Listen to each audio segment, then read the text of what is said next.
You're Batman. Yeah, and I have no special powers. I'm basically just rich and nuts. Rich and nuts. Batman, without a shadow of a doubt, the greatest comic book character ever put to screen. The greatest! The greatest. I don't think that's even debatable at this point. For over 80 years, the Caped Crusader has been Hollywood's favorite toy, evolving from a wartime propaganda tool to a campy clown, then a gothic gargoyle, and finally a gritty symbol of vengeance. We have seen this character deliver some of the absolute greatest masterpieces in cinema history, and we have seen him star in absolute unadulterated garbage that makes you want to claw your own eyes out. I know it's crazy, but I decided to watch them all of them. You are crazy. I'm talking 14 movies. 14. Oh. 8 different actors donning the cowl, from the grainy low-budget serials of the 1940s that literally nobody talks about. We don't talk about it. To the neon-soaked nightmares of the 90s, all the way to the modern epics that redefined what a blockbuster could be. Hollywood blockbuster. And ranking these, I don't want to pick which movie looks the coolest. What? It's about finding the soul of the character. It's about finding the most brutal, the most efficient, and the definitive cinematic Batman. It's not me. One thing to mention, this list is going to make some of you very, very angry. I'm always angry. I know for a fact that my number one pick might have the comment section looking like a crime scene. And you know what? I'm ready for that. Because while we all love the classics, sometimes nostalgia blinds us to the truth. Woo! Pointless nostalgia. So let's dive deep into 80 years of history. We're going from the absolute worst trash Hollywood has ever produced to the undisputed king of the night. Let's rank every single Batman movie. Max, what do you want for dinner? Justice. So, we are kicking this list off at the absolute bottom of the barrel. You probably haven't seen the 1943 Batman serial, and if you have, you probably wish that you hadn't. Holy explosion! I definitely wish that. It is a fascinating, horrifying time capsule that barely resembles the character we know today. So coming in at number 14 is the original Batman serial. Now, context here is key. This was released at the height of World War II, so Hollywood wasn't exactly interested in deep psychological character studies or the nuance of Gotham City. No, they were interested in one thing. Really? You want me to say it?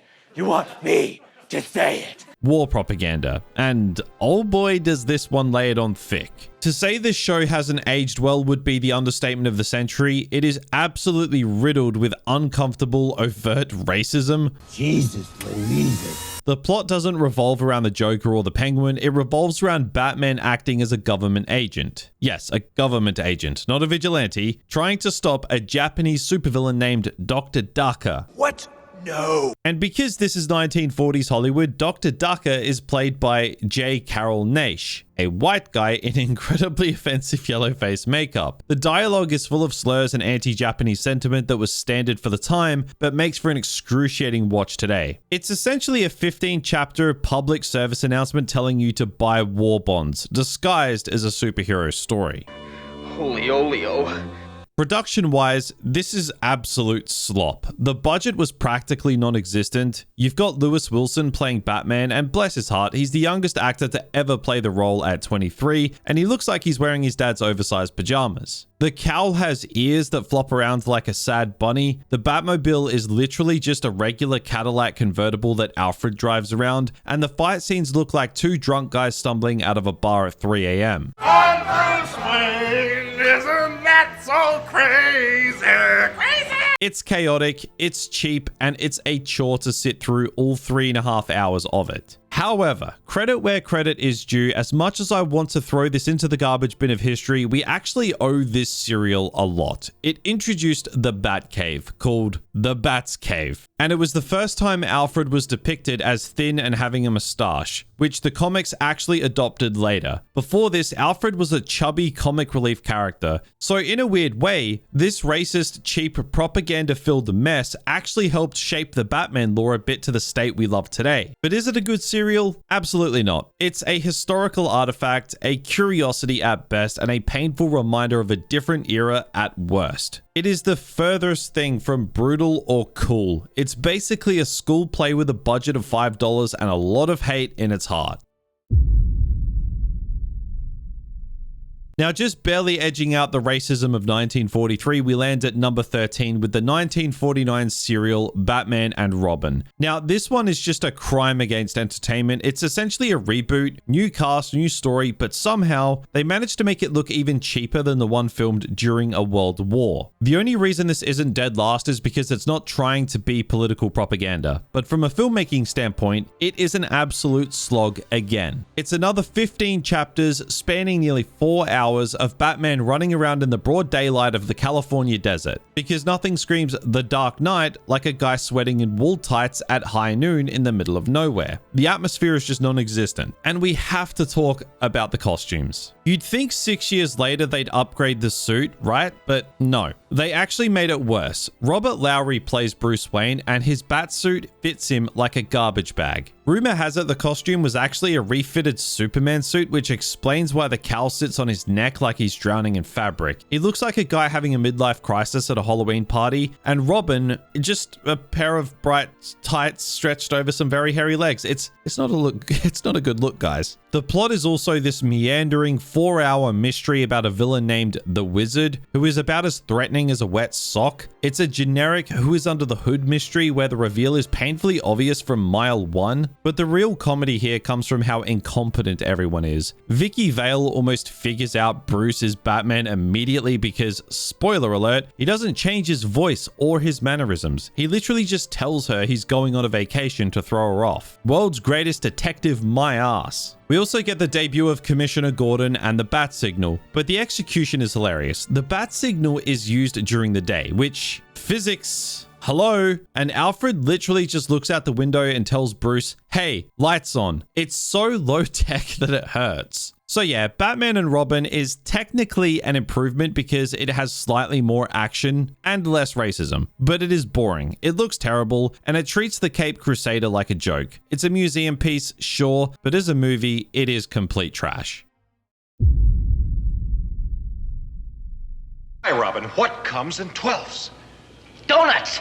Leaving the desert snooze fest behind, we jump to number 12, and this is where Batman actually enters the pop culture consciousness. We are, of course, talking about Batman the movie, a special one made right after very successful seasons of the show with the same actors and heroes. This version of Batman is a Technicolor fever dream on acid. It is the definition of camp. For decades, comic book fans hated this movie because it turned The Dark Knight into a joke, but looking back at it now, it is a masterpiece of intentional stupidity. The filmmakers knew exactly what they were making, a live-action cartoon where logic goes to die. Twinkle, twinkle, little bat. Adam West is the star here, and frankly, the man is a legend. His performance is perfect because he plays it absolutely 100% straight. He treats a scene where he's being attacked by an exploding rubber shark with the same gravity as Christian Bale treats the death of Rachel Dawes. He is the ultimate straight man in a world of lunatics. And speaking of lunatics, the villains here aren't blowing up hospitals, they're dehydrating the UN Security Council into colorful piles of dust. It is absurd, it is childish, yet so hilarious. But here is the thing, and the reason it sits at number 12. This barely qualifies as a movie in the dramatic sense, because there is zero character development. Batman doesn't have an arc. He doesn't have trauma. He is just a perfect milk-drinking, deputized Boy Scout. The logic leaps are insane. Batman and Robin figure out riddles based on word association that would make a schizophrenia patient say, whoa, slow down. It functions more as a parody of Batman than an actual Batman film. This movie's legacy is a double-edged sword. On one hand, it gave us the iconic, some days you just can't get rid of a bomb scene, which is cinema history. And on the other hand, it made the general public think Batman was the silly guy in tights for 20 years. Forcing Tim Burton and Christopher Nolan to work overtime just to make him respectable again. So while Batman 66 is a glorious explosion of pop art and satire, it's impossible to rank it higher against films that actually take the character seriously. It's fun, iconic, but it's a farce.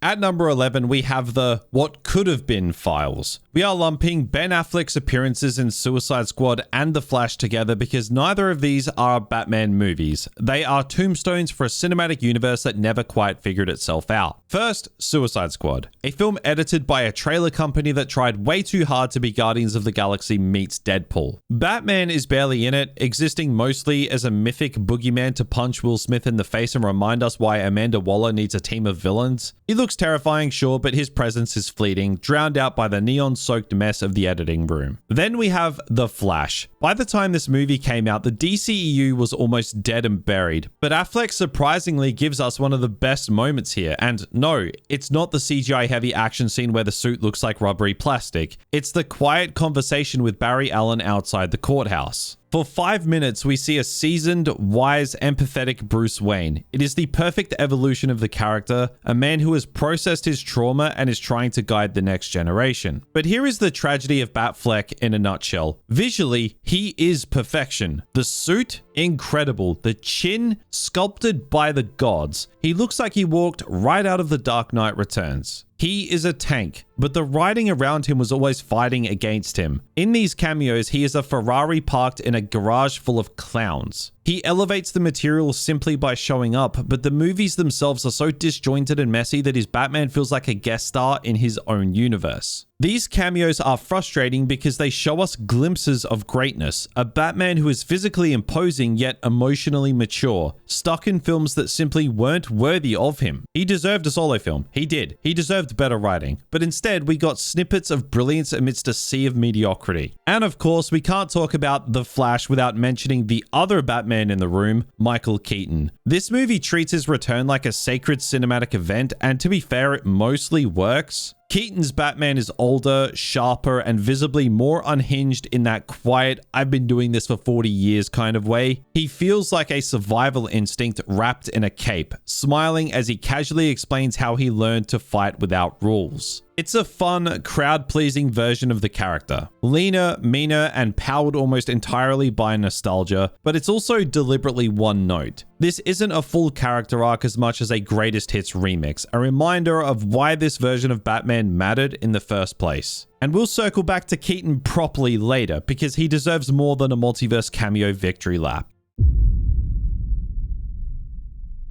Our number 10 pick is a mess made in a toy factory. We are entering the neon-soaked, rubber-nippled, ice pun-filled nightmare that is Batman and Robin. This movie still is a crime against humanity. It is widely considered one of the worst blockbusters that has ever been made, and for good reason. It is loud, it is stupid, and it is aggressively trying to sell you plastic action figures. The tone here is baffling. Schumacher famously directed this movie with a megaphone shouting at his actors. It's a cartoon, remember? It's a cartoon. We're talking about a movie where Batman pulls out a Bat credit card. Never leave the cave without it. I mean, are you kidding me? This is The Dark Knight we're talking about, and he's essentially doing a Visa commercial in the middle of a superhero movie. And the costumes. Yes, you know what is coming next. Look, I don't know who decided that Batman needed anatomically correct rubber nipples, but that person needs to be put on a watch list. The camera lingers on crotch shots and butt shots like they are vital plot points. The costume designer claimed it was inspired by Greek statues, but man, it looks so perverted. And poor George Clooney. The man has charm for days, but here, he is lost. He has famously apologized for this movie for decades, even offering to refund fans who paid to see it. But the worst part isn't even the bat nipples or Arnold Schwarzenegger getting paid $25 million to scream "Ice to meet you" every 5 seconds. The worst part is why this movie exists. This is the definition of corporate greed destroying art. Warner Brothers looked at the merchandise numbers and decided they wanted a 2-hour toy commercial. There is a term producers used on set, toyetic.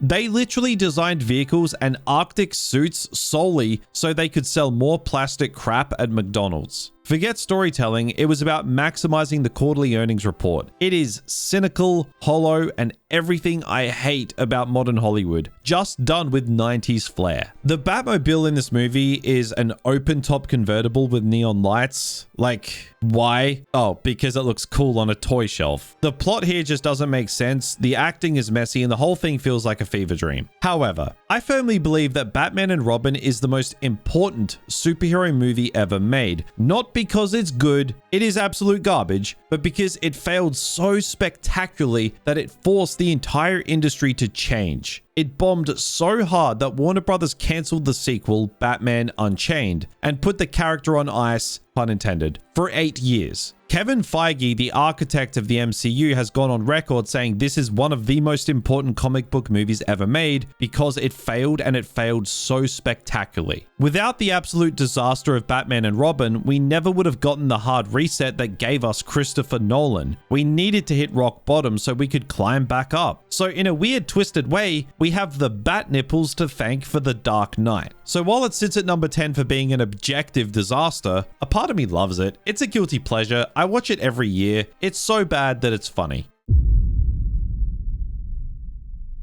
Coming in at number 9, we have the awkward middle child of the 90s Batman run. Batman Forever is the awkward pre-game drinks where you can tell things are about to go off the rails, but everyone is still trying to keep it together. This movie is the definition of a tonal bridge. To understand why this movie is such a mess, you have to understand the panic at Warner Brothers. Tim Burton's Batman Returns terrified parents. McDonald's was pissed because they couldn't put a penguin toy in a Happy Meal when the character was biting people's noses off and oozing black bile. So the studio mandated a massive course correction. Lighten it up, they said. Make it family friendly. Make it sell toys. And the result is a movie with a severe identity crisis. It is split right down the middle. On one hand, you have Val Kilmer, who is definitely an underrated Bruce Wayne. Rest in peace, by the way. He plays it stoic, he looks great in the suit, yes, even with the nipples, which debuted here, and the script actually tries to do something deep. It wants to explore Bruce's repressed memories, his survivor's guilt, the very reason he puts on the suit. There are rumors of a Schumacher cut that is much darker and runs for about 3 hours, focusing heavily on this psychological trauma, and you can see glimpses of that movie trying to break through here. But then you have the other hand, and the other hand is holding a giant neon glow stick and screaming at the top of its lungs. Visually, this movie is exhausting.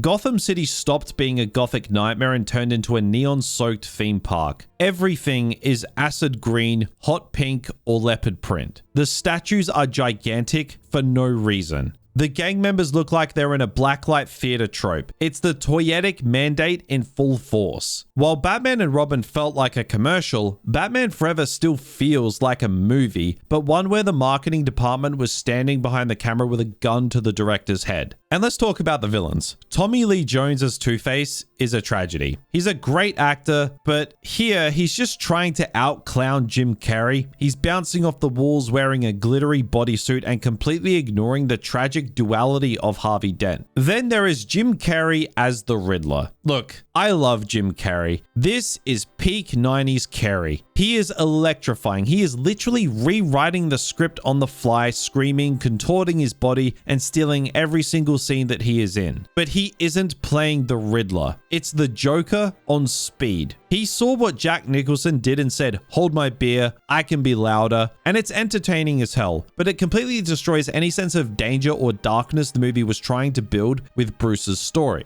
Ultimately, Batman Forever is just fine. It's mid. I love it though. It was a massive box office hit and one of the biggest films of 1995, but it has no soul. It's a visual tour de force that you forget about 10 minutes after the credits roll, except for Seal's Kiss from a Rose, which is an absolute banger and the best thing to come out of this entire film. It sits at number 9 because it's competent. It is watchable, and Kilmer is decent as the Cape Crusader, but it marks the exact moment the franchise sold its soul to sell action figures.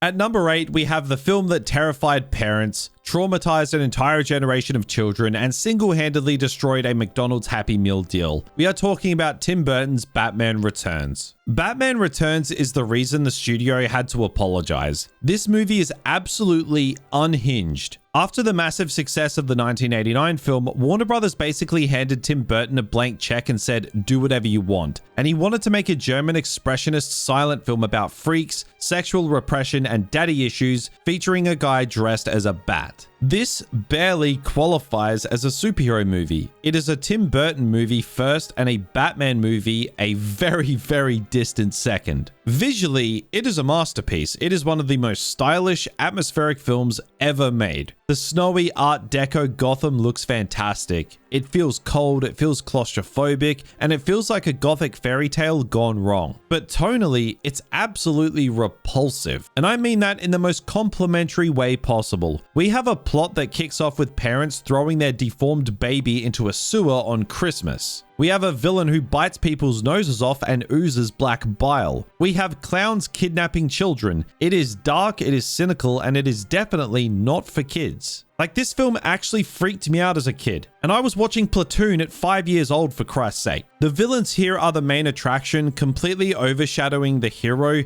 Danny DeVito as the Penguin is grotesque. He is physically repulsive, eating raw fish, drooling, and acting like a nightmare came to life. It's a brave performance, but it's also kind of hard to watch while you're eating popcorn. And then, of course, there is Michelle Pfeiffer as Catwoman. Look, I don't think it's an exaggeration to say that this is the defining performance of the movie. Her transformation from the mousy, oppressed secretary Selena Kyle into the leather-clad, whip-cracking Catwoman is the only real character arc in the entire film. It's a story about female rage and empowerment in a patriarchal society wrapped in latex. But here is the problem, and this is the reason it's stuck at number 8 and not higher. Batman is barely in it. Michael Keaton is top billed, but he feels like a guest star in his own franchise here. Because Burton was so obsessed with his villains, including Christopher Walken as Max Schreck, a character who is basically just an evil Trump-esque businessman with weird hair. Because of that, Bruce Wayne gets shoved to the sidelines. He just sits in the dark, brooding, waiting for the signal so he can go punch a clown. He has no arc, he has no real journey, he's just a reaction to the freaks taking over the city. The narrative is also a complete mess. The movie doesn't really have a plot, it just has vibes. It's a series of stunning set pieces and costume design stitched together with very thin logic. Why is the Penguin running for mayor? Why does he have an army of penguins with rockets strapped to their backs? It doesn't matter. It's Tim Burton's fever dream, and logic is not invited to the party. This movie scared the studio so much that they fired Burton and hired Schumacher to make Batman Forever. So while I respect the hell out of the artistic vision and I love how weird and horny and gross it is, I can't rank it higher because it forgets the most important thing, and that is Batman. It's a beautiful gothic disaster that stands as a monument to what happens when you give an auteur total freedom, for better and definitely for worse.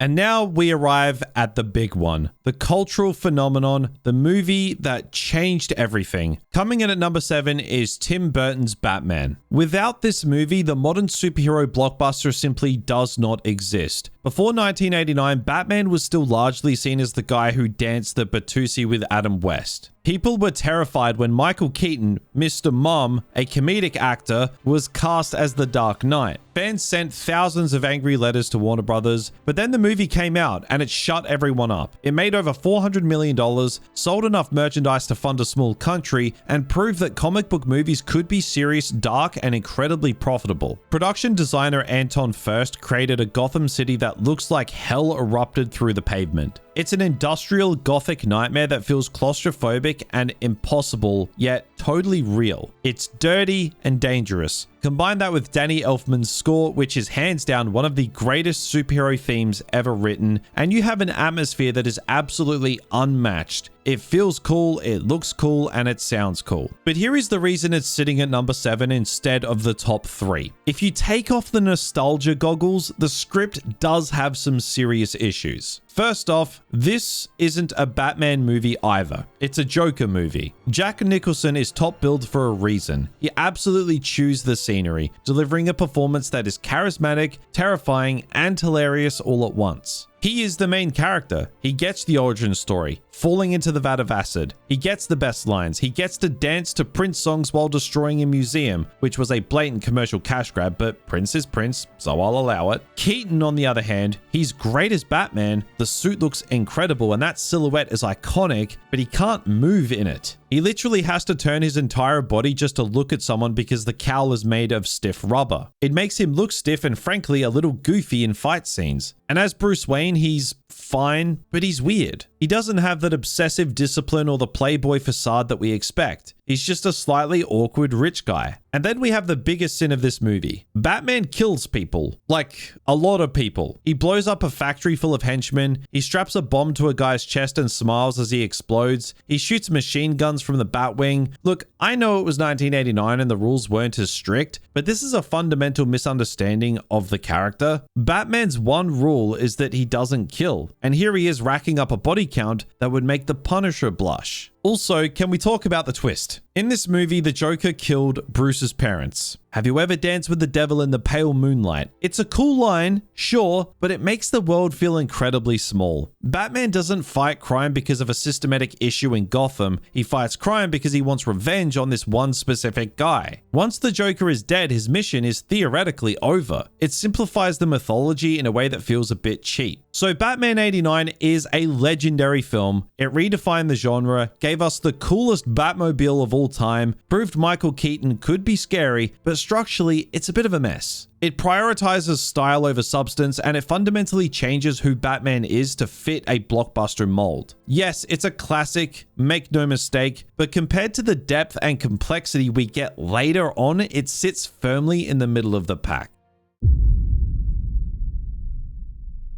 Coming in at number 6, we have the single most frustrating entry on this entire list. A movie so disjointed, so obviously tampered with that it feels like an act of betrayal. The theatrical cut of Justice League. Now, to talk about this movie, we have to address something that we must consider: the Snyder Cut. We know now, thanks to the release of Zack Snyder's Justice League in 2021, that there was a coherent, epic, mythic version of this story sitting on a hard drive somewhere. But here, we are not ranking it. We are ranking the 2017 theatrical cut. A Frankenstein's monster of a film stitched together by panicked studio executives who looked at the Marvel Cinematic Universe and said, "We want that, but really stupid." After Batman v Superman was criticized for being too dark, Warner Brothers completely lost their minds. They brought in Joss Whedon, the guy who made the Avengers, to essentially turn the Justice League into a sitcom, and the result is a tonal disaster. You have scenes shot by Zack Snyder that look like Renaissance paintings, cut directly into scenes shot by Joss Whedon that look like a TV pilot from 2004. It is jarring, ugly, and it is insulting to the audience. The narrative here is absolute slop. The editing is so frantic that it feels like the movie is actively lying to you, skipping over crucial character beats just to get to the next CGI punch-up. And the villain, Steppenwolf, is a generic grey CGI blob with zero motivation. In the Snyder Cut, he was a tragic figure trying to redeem himself to his master, but in the theatrical cut, he's just a bad guy doing bad guy things because the script says so. But the biggest victim of this corporate sabotage is Ben Affleck's Batman. In Batman vs Superman, Affleck was a terrifying force of nature. In Justice League 2017, he is a joke. Literally, Joss Whedon wrote scenes where Batman is making quips about brunch. Like, are you kidding me? Who wrote this? Why is The Dark Knight making observational comedy about mid-morning meals? It is a fundamental betrayal of the character. You can actually see the pain on Ben Affleck's face in this movie. In the reshoot scenes, he looks bloated, tired, and completely checked out. He looks like a man who is just there to cash a check so he can go home and stare at a wall. He's not a tactician or the leader here, surprisingly. Batman himself here is the guy who gets his ass kicked by a single parademon while Wonder Woman does all the heavy lifting. He barely displays basic cognitive function, let alone the genius level intellect he's supposed to have. And the tragedy of Justice League is that it took a potentially great performance and buried it under layers of studio mandates and forced humor. It tries so hard to be the Avengers that it forgets to be Justice League without having any soul and identity. It sits at number 6 purely because, unlike Batman and Robin, it is technically watchable. You can put it on the background while you fold laundry and it's fine. It functions as a movie, but knowing what we know now, knowing that the Snyder Cut exists and makes this version completely obsolete, it is hard to look at this film with anything other than disdain.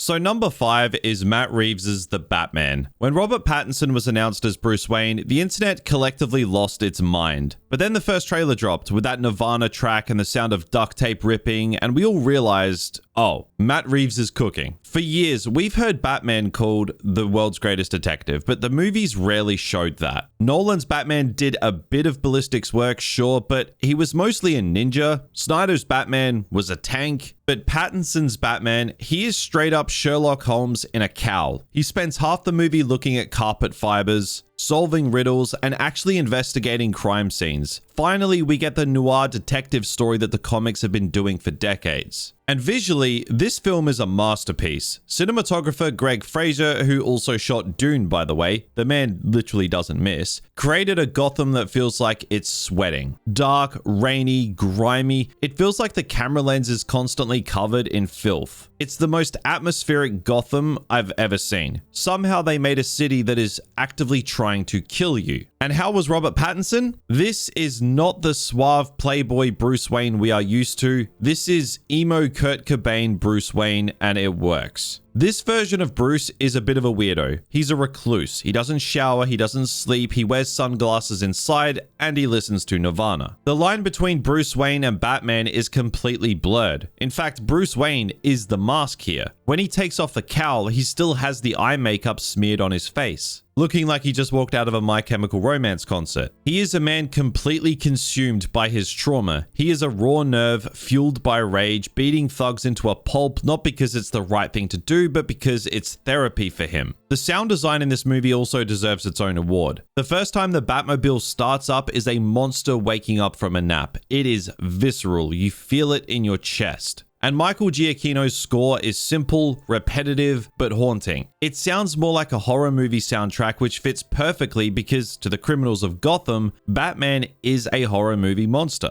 However, I cannot put this higher than number 5 because this movie has some issues. The pacing in the middle act drags significantly. There are so many scenes of Batman walking slowly into a room, looking at something, and then walking slowly out of the room. It's atmospheric, sure, but at a certain point you just want to scream, hurry up, man. Then there is the third act. The whole flooding the city plotline feels completely tacked on. The first 2/3 of the movie are this grounded Fincher's Seven style serial killer mystery, and then suddenly, in the last 20 minutes, it turns into a CGI disaster movie because the studio probably gave a note saying, we need a big spectacle ending. It feels disconnected from the rest of the film. Also, as much as I love Colin Farrell as the Penguin, the dude is unrecognizable and hilarious. He is completely useless to the plot. You could cut him out of the movie and the detective story would remain pretty much exactly the same. He's just there to set up a spin-off show on HBO Max, which, to be fair, is very good, but in the context of this movie, it's a bit of a distraction. Ultimately, the Batman is a confident, bold reinvention. It wipes the slate clean, it ignores the realistic constraints of Nolan and the alien gods of Snyder to give us something that feels like a high-budget graphic novel come to life. Moody, heavy, and the most accurate representation of Batman's internal struggle we've ever seen.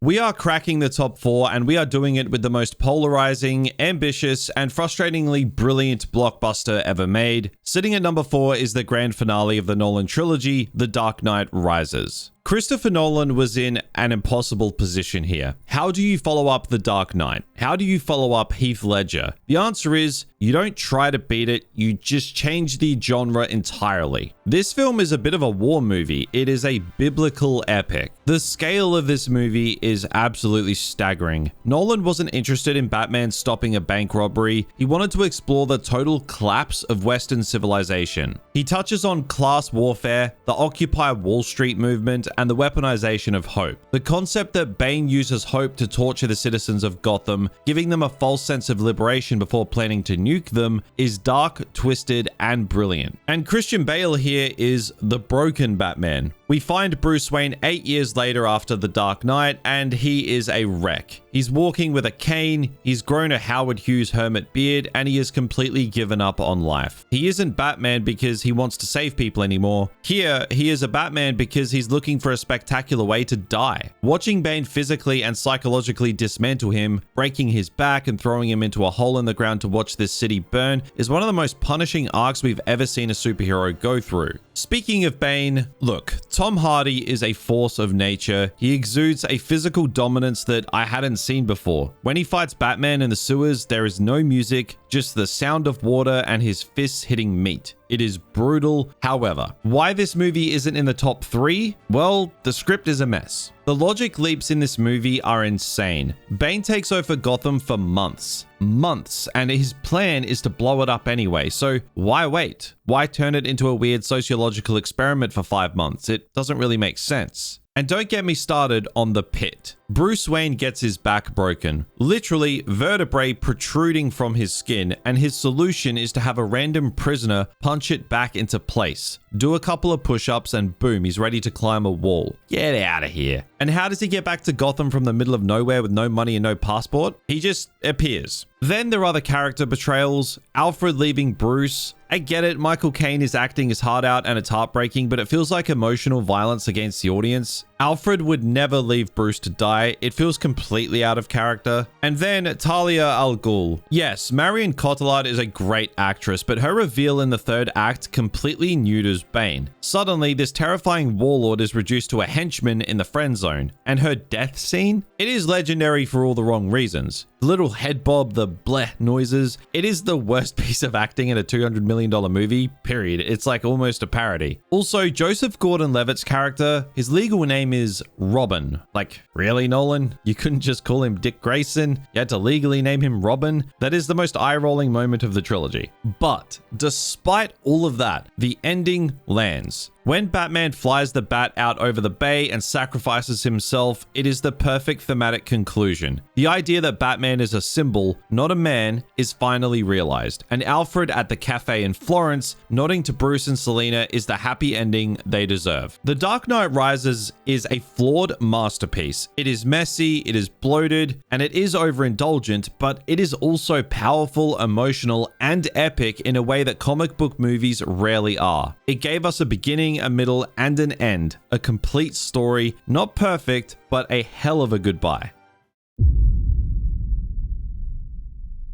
So here we are at the top 3, and here is Batman Begins. To understand why this movie is a masterpiece, you have to remember where we were in 2005. The last time we saw Batman on the big screen, he was wearing rubber nipples and bidding on poison ivy with a credit card. The franchise was dead. It was a joke. It was a neon-soaked corpse rotting in the Warner Brothers backlot. And then Christopher Nolan walked in and said, "No more jokes." Batman Begins is literally a resurrection, the cinematic equivalent of a pressure wash blasting away the camp, the puns, and the toyetic mandates to reveal something raw, gritty, and undeniably real. Nolan didn't want to mess with a comic book movie. He wanted to make a psychological thriller that just happened to feature a guy in a cape. This is the first movie in history that actually cares about Bruce Wayne. Think about it. In the Burton movies, Bruce was a weirdo recluse who got upstaged by the Joker and Penguin. In the Schumacher movies, he was a mannequin. But here, Bruce is the story. We spend the first hour of this film without a single bat suit in sight. We watch a broken, angry young man travel the world, starve himself, fight in mud pits, and climb mountains just to understand the criminal mind. We see the trauma and we feel the rage. Christian Bale is one of the best Bruce Waynes we have ever seen. He plays 3 different characters in this movie. There is the public Bruce, the drunken, careless billionaire playboy who buys hotels just to swim in the fountain. There is the private Bruce, the grieving son who just wants to save his city. And then there is the Batman. Bale understands that Bruce Wayne is the mask. The monster is in the real person. And the grounding before this movie, Batman just had things. He had a car because he's Batman. He had a plane because he's Batman. Batman Begins treats the audience like adults. It gives us an engineering course. We see where the cowl comes from. It's a graphite military helmet. We see where the cape comes from. Memory cloth for base jumping. We see the tumbler, the coolest Batmobile ever made because it's basically a tank that can just jump across rooftops. It turned the fantasy into logistics, and it made us believe that a guy could actually do this. The theme here is fear. It is woven into every frame of the movie. Scarecrow, played perfectly by Cillian Murphy, is the thematic mirror to Bruce. Bruce uses fear to intimidate criminals. Scarecrow uses fear to destroy minds. And Liam Neeson delivers a masterclass in villainy as Ra's al Ghul, a man with a philosophy. Twisted, genocidal philosophy, sure, but a philosophy nonetheless. The supporting cast is great too. Gary Oldman is Jim Gordon, not the buffoon from the old movies. He's the one honest cop in a rotting city, and Michael Caine as Alfred brings a warmth and humanity that grounds the entire film. The scene where he tells Bruce, "Why do we fall? So we can learn to pick ourselves back up," is one of the most iconic lines in cinema. It's the emotional spine of the trilogy. Batman Begins is one of the most important superhero movies since the original Superman in 1978. It invented the gritty reboot. Seriously, after this came out, every franchise in Hollywood tried to go dark and gritty. We got gritty James Bond, gritty Star Trek, gritty Teenage Mutant Ninja Turtles. Most of them failed, but they failed because they didn't understand what Nolan did here. He gave the character.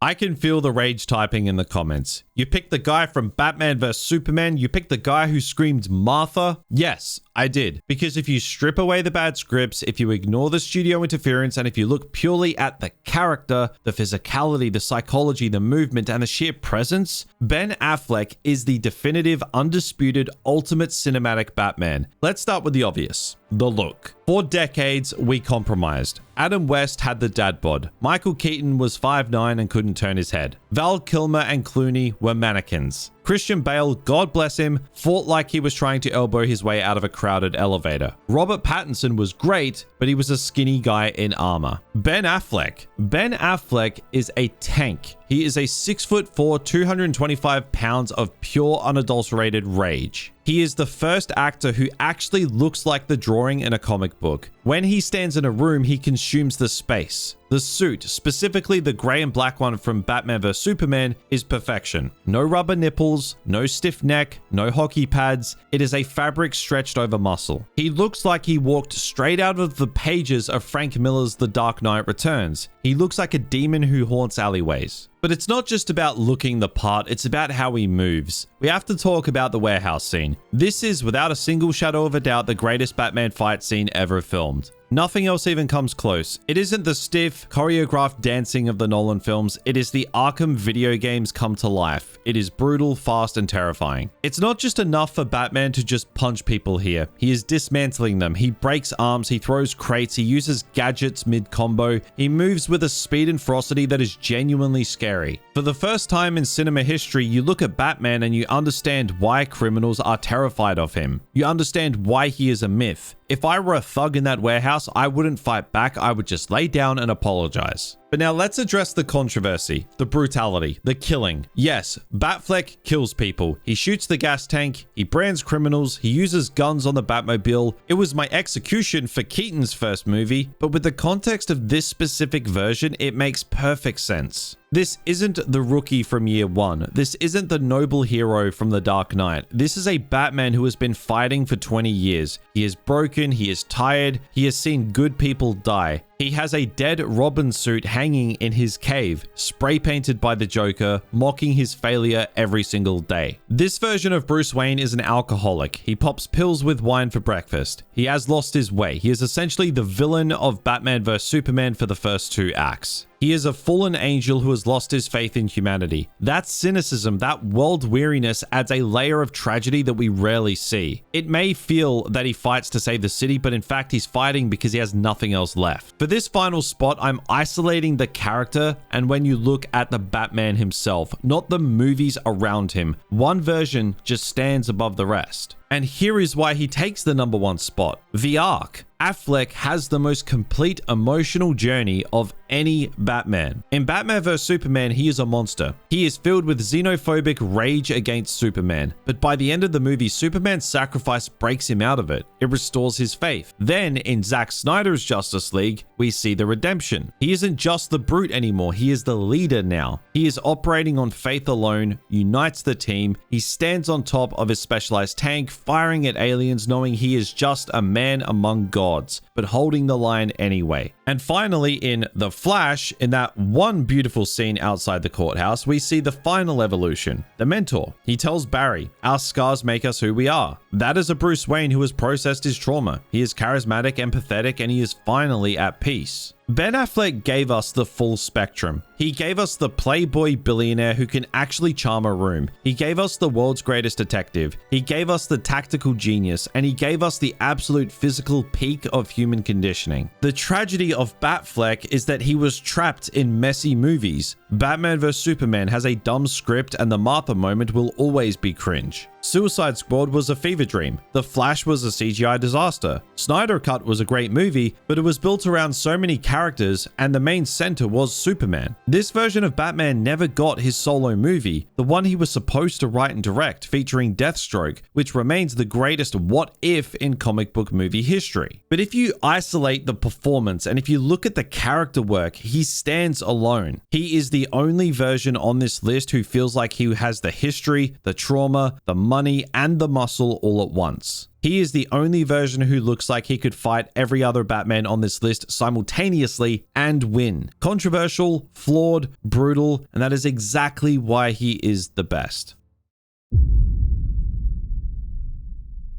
So, there you have it. From the racist propaganda of 1943 to the gothic nightmares of Tim Burton, the neon toys of Schumacher, the grounded realism of Nolan, and finally the hulking beast that is Ben Affleck. Ranking these movies is almost impossible because at the end of the day, Batman is a mirror. He reflects the era he's made in. In the 60s, we needed a laugh. In the 90s, we needed darkness. In the 2000s, we needed realism. And in the 2010s, we needed a deconstruction of the myth. Now, before you start typing in all caps, I know what you're thinking.